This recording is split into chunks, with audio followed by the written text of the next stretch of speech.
Hello दोस्तों, welcome back to my YouTube channel. मेरा नाम अनुज और आप देख रहे हैं गवर्नमेंट इन्फो डेस्क। जैसे कि आप सभी को पता है, बापू धाम मधुबन बापू धाम योजना के जो फॉर्म थे वो लास्ट डेट हो चुकी थी 25 मई।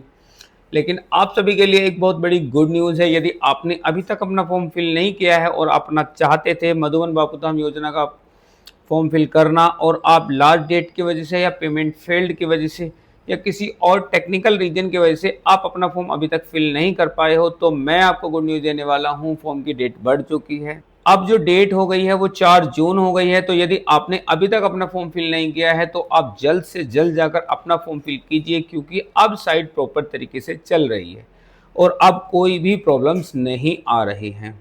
सबसे ज़्यादा इशू आ रहा है पेमेंट्स को लेकर। तो मैंने कुछ सोचा है, एक तो कुछ पेमेंट्स की इश्यूज मैं आज की वीडियो में क्लियर करने वाला हूं। यदि फिर भी कुछ इश्यूज पेमेंट के रह जाते हैं और आपको कुछ और प्रॉब्लम रहती है तो उसके लिए मैंने सोचा एक लाइव सेशन रखने के लिए, यानी कि 28 मई को रात्रि 9 बजे मैं अपने यूट्यूब चैनल पर आने वाला हूं लाइव। यदि आपका कोई भी क्वेश्चन है, कोई भी क्वेरी है, आप मुझसे बात करना चाहते हो, आप मेरे चैनल पर डायरेक्ट जुड़ सकते हैं और आप मुझसे बात कर सकते हैं। तो आप ज़्यादा से ज़्यादा कमेंट्स कीजिए। यदि मेरी कमेंट्स 500 प्लस जाती हैं तो मैं ज़रूर 28 तारीख को लाइव आऊँगा अपने यूट्यूब चैनल पर रात्रि 9 बजे। अब हम बात करते हैं कि आने वाले क्वेरीज़ की बहुत सारी प्रॉब्लम्स आ रही हैं। सबसे ज़्यादा जो प्रॉब्लम्स है वो पेमेंट्स को लेकर हैं। जैसे कि कुछ लोगों की पेमेंट्स कट जा रही है, अपडेट नहीं हो रही है। कुछ लोग पेमेंट कर रहे हैं, वापस रिफंड आ जा रही है। कुछ लोग पेमेंट्स के लिए चालान जनरेट कर रहे हैं, पेमेंट बैंक में सबमिट कर रहे हैं, उसके बाद भी उनके उसमें अनसक्सेसफुल या अनपेड का शो कर रहा है। तो उस चीज़ में आके परेशान हो जाते हैं, बंदा प्रॉब्लम में आ जाता है कि यार क्या होगा, मतलब पेमेंट भी चली गई और मेरा फॉर्म भी अभी कंप्लीट नहीं हुआ है। तो मैं आज सारी चीज़ें सबसे पहले क्लियर करना चाहता हूँ कि हर एक चीज़ में एक होता है पेशेंस। यदि कोई भी प्रॉब्लम आपके सामने आ रही है, कोई पेमेंट को लेकर, कोई सर्वर को लेकर या किसी भी चीज़ को लेकर आपके सामने प्रॉब्लम्स आ रही है, तो सबसे मेन चीज़ है कि आप पेशेंस बनाए रखिए, धैर्य बनाए रखिए, क्योंकि हर एक चीज़ टाइम के अनुसार ऑटोमेटिकली ठीक हो जाती है। यदि आपकी भी कोई पेमेंट्स की प्रॉब्लम्स है, पेमेंट सक्सेसफुल नहीं हुई है या कुछ और प्रॉब्लम्स है, तो सबसे पहले तो आप 24 से 48 घंटे का मिनिमम वेट कीजिए। उसके बाद भी फिर भी आपको लगता है कि आपकी पेमेंट सक्सेसफुल नहीं हुई है या फिर भी आप और वेट कर सकते हैं, तो आप और वेट कीजिए। उसके बाद आप जीडीए के ऑफिस पर भी विजिट कर सकते हैं। हाल में वो भी आपको सिर्फ यही बोलेंगे कि आप वेट कीजिए, ऑनलाइन ट्रांजैक्शन है, ये मोस्टली प्रॉब्लम सबके सामने आ रही है, तो इसमें आपको इतना हाइपर होने की या टेंशन लेने की जरूरत नहीं है। हाँ, एक चीज मैं आपको कहूंगा कि आप अपने फॉर्म को रिफ्रेश करते रहिए और कोशिश कीजिए अधिक से अधिक, यदि आप फॉर्म फिल कर रहे हो तो नेट बैंकिंग के थ्रू आप अपनी पेमेंट कीजिए। क्योंकि मैंने मोस्टली जितनी भी पेमेंट्स की हैं नेट बैंकिंग के थ्रू, मेरी कोई भी पेमेंट्स अनसक्सेसफुल नहीं रही है। सारी पेमेंट सक्सेसफुल हुई है, कंप्लीट तरीके से फॉर्म फिल हुआ है और प्रॉपर तरीके से फॉर्म निकल के दे दिया गया है। तो यदि आपको अभी भी कोई प्रॉब्लम्स पेमेंट्स को लेकर है तो आप मेरे लाइव सेशन में भी जुड़ सकते हैं। अब बात आती है, और भी मेरे व्यूवर्स के बहुत सारे कमेंट्स आ रहे हैं, मैं आपको दिखाना चाहूँगा। आप इन पर देख सकते हैं क्या क्या कमेंट्स हैं। काफ़ी सारे कमेंट्स हैं, तो स्टेप बाय स्टेप में मैं हर एक कमेंट्स का रिप्लाई करूँगा आपको, ठीक है नहीं। तो आइए चलते हैं हम अपने कमेंट्स की ओर। तो सबसे पहले एक कमेंट्स है जो मुझे जिसका रिप्लाई देना है, उसमें लिखा है पेमेंट्स के बाद भी एप्लीकेशन का कुछ करना है क्या, मतलब फॉर्म निकलने के बाद उसको कहीं सबमिट करना है या उसे किसी को सेंड करना है, तो उस चीज़ में वो पूछना चाहते हैं। बहुत अच्छा क्वेश्चन है। हर एक के माइंड में एक सवाल आता है, एक क्वेश्चन आता है कि अब ये रिसिप्ट निकल गई है, कहीं ऐसा तो नहीं हमें इसे जेडी ऑफिस में सबमिट करना हो। तो दोस्तों ऐसा नहीं है। आपको पेमेंट रिसिप्ट निकलने के बाद में अपने पास सेव करके उसे रख लेना है। जब आपका ड्रॉ होएगा तब आपको उसकी आवश्यकता पड़ेगी। तो आपको वो पेमेंट रिसिप्ट किसी को सेंड नहीं करनी, ना ही कहीं जाके ऑफिसर में आपको वो सबमिट करनी है। एक कमेंट्स आया है कि फॉर्म फिल कैसे करें। उसके लिए मैंने ऑलरेडी एक अपने यूट्यूब चैनल पर वीडियो बनाकर डाल रखी है, आप उसे जाके देख सकते हो। डिस्क्रिप्शन में लिंक मिल जाएगा, साइड में भी आपको वीडियो को दिख रहा होगा, ठीक है नहीं। तो आप उस पर क्लिक करके भी वो कंप्लीट वीडियो देख सकते हैं और अपना फॉर्म अच्छी तरीके से फिल कर सकते हैं। एक और क्वेश्चन आया है कि क्या पेमेंट्स भी उसी अकाउंट से करनी है जिस व्यक्ति के नाम फॉर्म फिल करना है, क्या उसी के अकाउंट से पेमेंट्स करनी है। तो ऐसा नहीं है, पेमेंट्स आप अपने घर में किसी के भी अकाउंट से कर सकते हो, भाई के, बहन के, मम्मी पापा के, हस्बैंड वाइफ आपस में किसी के भी अकाउंट से पेमेंट्स कर सकते हैं, या फिर किसी कज़न के, किसी रिलेटिव के, किसी फ्रेंड के, XYZ आप किसी अननोन तक के भी अकाउंट से पेमेंट्स कर सकते हो। बट जहां अकाउंट नंबर IFSC कोड मांगा है वहां पर आपको केवल अपना अकाउंट नंबर IFSC कोड ही डालना है, क्योंकि उसमें वो आपकी पेमेंट रिफंड होने वाली है। तो पेमेंट आप किसी के भी अकाउंट से कर सकते हो, नो इशू। बट जहां अकाउंट नंबर मांगा गया है वहां पर आपको केवल अपना ही अकाउंट नंबर डालना है, वो भी करेक्ट IFSC और अकाउंट नंबर के साथ में। एक क्वेश्चन आया है कि सर हम जर्नल में हैं और हमने फॉर्म फिल करते समय जर्नल पर टिक नहीं किया। कुछ चीज़ें ऐसी होती है कि आप करें या ना करें वो हो जाती है मोस्टली। देखो, फॉर्म का एक फंडा होता है, यदि आप कोई फॉर्म फिल कर रहे हो उसका एक फंडा ये होता है कि जो चीज़ मैंडेटरी है यदि आप उसे नहीं टिक करोगे या आप उसे नहीं फिल करोगे तो वो फॉर्म आगे प्रोसीड नहीं करेगा। आप उस पर नेक्स्ट के लिए क्लिक करोगे, फॉर्म नहीं जाएगा। क्यों? क्योंकि उसमें जो मैंडेटरी है वो जो रेड मार्क एक देखोगे आप फॉर्म में, तो फॉर्म के क्वेश्चन के स्टार्टिंग में एक रेड मार्क लगा आता है, ठीक है नहीं? तो जिस भी टॉपिक के ऊपर रेड मार्क है और यदि उस टॉपिक को फिल नहीं करते हो तो आपका फॉर्म आगे कंटिन्यू नहीं होगा। तो आपने सिलेक्ट किया होगा जर्नल या कुछ भी आपने सिलेक्ट किया होगा, उसके बाद ही आपका फॉर्म कंटिन्यू हुआ है, तो वो आप अपने फॉर्म में ध्यान से देख सकते हो। एक क्वेश्चन आ रहा है बार बार, सर सिग्नेचर कहाँ अपलोड करने हैं? देखो, मैं आपको बताना, आप फॉर्म फिल कर रहे हो, आपने स्टेप बाय स्टेप सारी चीज़ें कंप्लीट की है, यदि सिग्नेचर का ऑप्शन ही नहीं है तो हम अपलोड कहाँ करेंगे?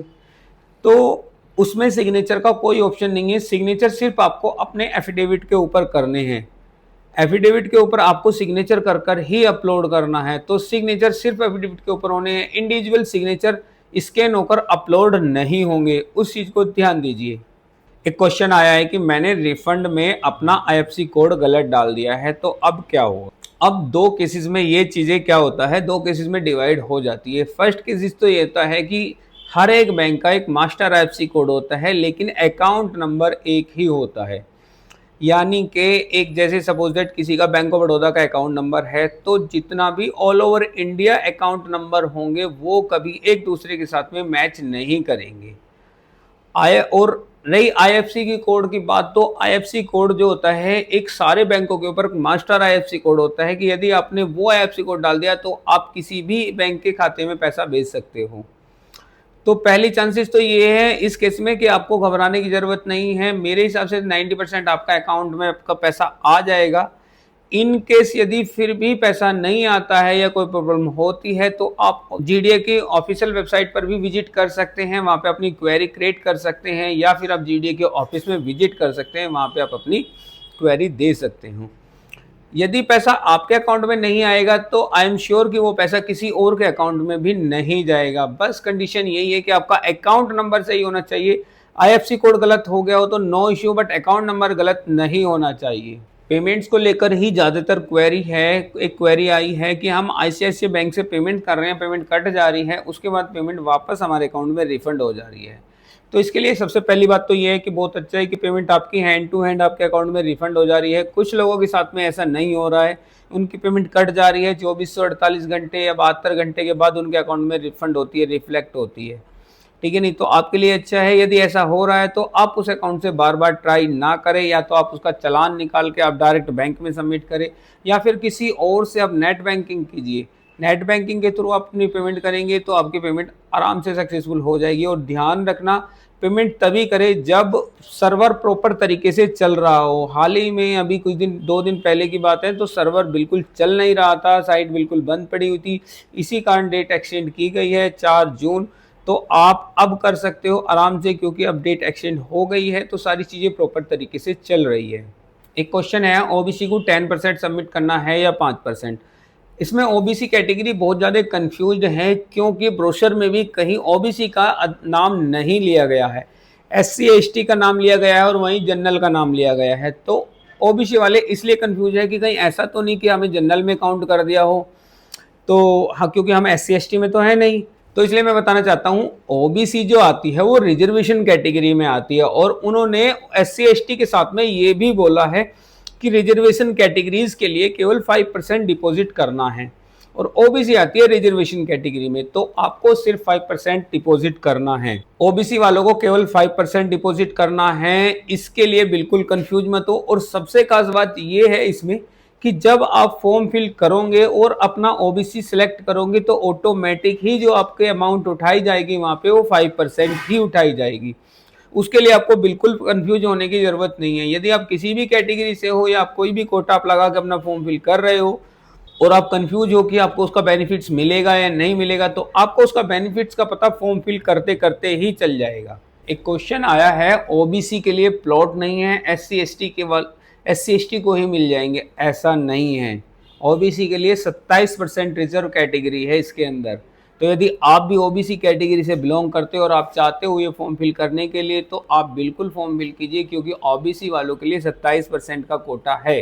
तो ऐसा नहीं है जब प्लॉट मिलेंगे तो सबको मिलेंगे, पारदर्शिता तरीके से इसकी ई लॉटरी होने वाली है। तो यदि आप फॉर्म फिल करना चाहते हो तो आप बिल्कुल फॉर्म फिल कीजिए। कुछ क्वेश्चन आ रहे हैं कि हम अदर स्टेट से हैं, हम दिल्ली से हैं या हम उत्तराखंड से हैं या हम किसी दूसरे स्टेट से हैं, तो वहाँ हम एफिडेविट अपना यूपी का लगेगा या वहीं का लगेगा। ऐसा नहीं है, आप जिस स्टेट से भी हो आप वहीं से फॉर्म फिल कीजिए, अपना अपना स्टेट सेलेक्ट कीजिए, अपना डॉक्यूमेंट सेलेक्ट कीजिए, उसके बाद और अपना एफिडेविट भी अपने ही तहसील से जाके उसे बनवाइए, नोटरी कराइए, अपने सिग्नेचर कीजिए, उसके बाद उसे अपलोड कीजिए।